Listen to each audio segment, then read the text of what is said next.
Ja aitäh, härra juhataja, head kolleegid ja ministrid. Ma tegelikult mitte konkreetsest teemast, aga ka täna tuli taas jutuks sõnapaar poliitiline juhtimine ja ma mõtlesin, et võib-olla veidikene on hea, eriti just inimestel, ja ma tean, neid inimesi on aina rohkem päev-päevalt, kes neid Riigikogu debatti järgivad, et seda teemat lahti rääkida. Ma küsisin ministrilt, et tegelikult oleks võinud selle bürokraatia selles mõttes ära kaotada või tagurpidi pöörata. Kaitseministeerium oleks võinud piltlikult öelda, et koolid, näete, siin on see välilaagrite pakett, vastake jah või ei, õpilase kohta kulub selle peale umbes raha nii ja naa palju, see on meil kõik teada varasematest aastatest, pange linnuke ja saate teha. Selle asemel tehti protsess selliseks, et kui nii nagu varasemal aastal saatis riigikaitse õpetaja taotluses, öeldi, et see ei kvalifitseeru, sest sel aastal pidi direktor saatma.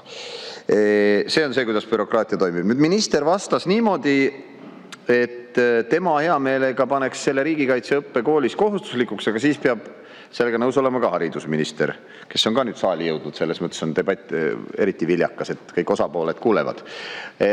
Ja see kõlab nagu, kui pealiskaudselt seda jälgida, siis see kõlabki nii, et mis seal siis on, et see on ju lihtne. Aga tegelikkus nende nii-öelda tornide vahel, mis on ministeeriumide tornid, on sellised, et kaitseminister teeb ettepaneku haridusministeeriumile, et paneme selle õppeprogrammi, ja haridusminister kohe vastab, ütleb, võime panna küll, aga siis ma tahaks sinu ministeeriumi eelarve realt saada mõned või 10 või paarkümmend miljonit enda ministeeriumi eelarvesse, sest et see õppe korraldamine kõik ju maksab raha.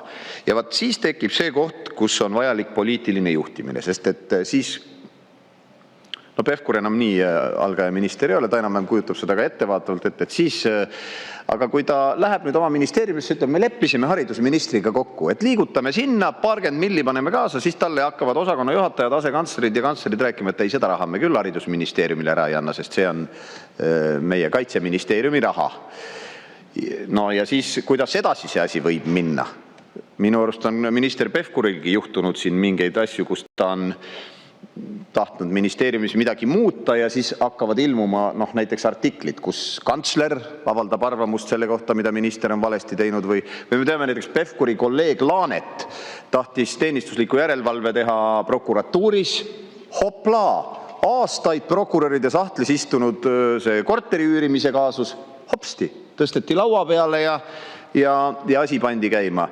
Ja selles mõttes see ongi keeruline koht, aga ma ütleks, et ka Reformierakonda enda juhtimisel on võimu ametnikele järjest antud ja minust sellel nädalal me hakkame siin menetlema ka avaliku teenistuse seaduse muudatusi, kus see jäme ots nihkub veel sinna ametnike kätte rohkem.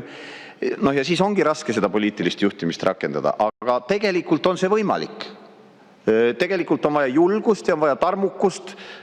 Iga hommik mitu nädalat järjest mingi poliitilise lubaduse, mille sa oled valimistel andnud ja millele mandaadi saanud, ongi vaja öelda. Nüüd teeme selle ära. Ma olen ise kõrvalt näinud seda, kuidas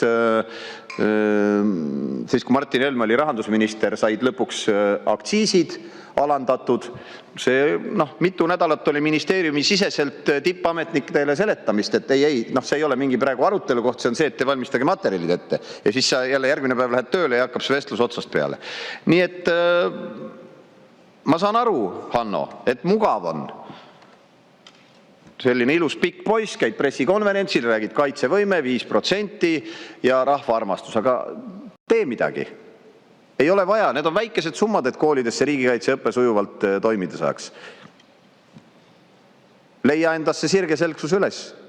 Saad, ma arvan, ka Kristina Kallasega võib-olla kokkuleppele. Seal muidugi tuleb ka peaminister mängu ja tema arvestus on see, et kui ta nüüd Kallasele järgi ei anna, siis see väike koalitsioonipartner laguneb varem ära, kui poliittehnoloogiliselt kasulikum on või jalutab valitsusest minema. Et seal nüansse on selles poliitilises juhtimises, aga julgust, kui on, saab asju tehtud. Soovin jõudu.